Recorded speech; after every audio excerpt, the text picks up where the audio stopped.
Philosophy. Stoic and Existentialist Geniuses from the Past. Written by Philip Rivaldi, Hector Jansen, and Cruz Matthews. Narrated by Doug Greene, Sarah Margrave, and Sarah Owens. Philosophy. Eastern versus Western Philosophy Explained. Written by Philip Rivaldi. Narrated by Doug Greene. Chapter 1. Pythagoras.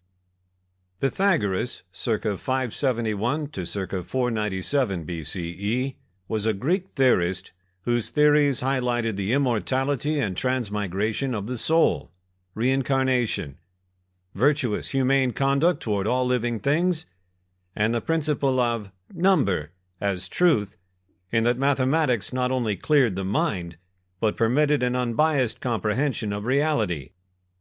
He is best known in the modern for the Pythagorean theorem, a mathematical formula which states that the square of the hypotenuse of a best triangle amounts to the sum of the squares on the other two sides. This formula has been applied to measuring distance and space as, for instance, in planning and executing the building of a structure.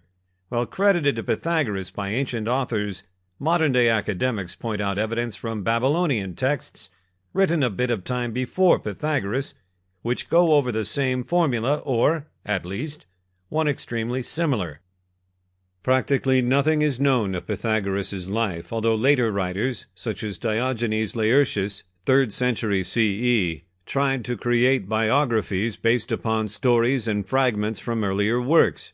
Laertius's bio of Pythagoras is the most complete, but, unfortunately, the author never ever points out the sources he drew from, and so it is impossible to substantiate a lot of his claims. Pythagoras' influence on later philosophers and the development of Greek philosophy usually was enormous. Plato, lived circa 428 to 348 BCE, references Pythagoras in certain of his works, and Pythagorean thought, as comprehended and communicated by other age-old writers, is the underlying form of Plato's philosophy. Plato's famous student Aristotle, lived 384 to 322 BCE, also incorporated Pythagorean theories into his own thoughts, and Aristotle's works would affect philosophers, poets, and theologians, among many others, from his time through the Middle Ages, circa 476 to 1500 CE, and into the modern day. Though Pythagoras remains a mystical figure in antiquity. Sample complete. Ready to continue?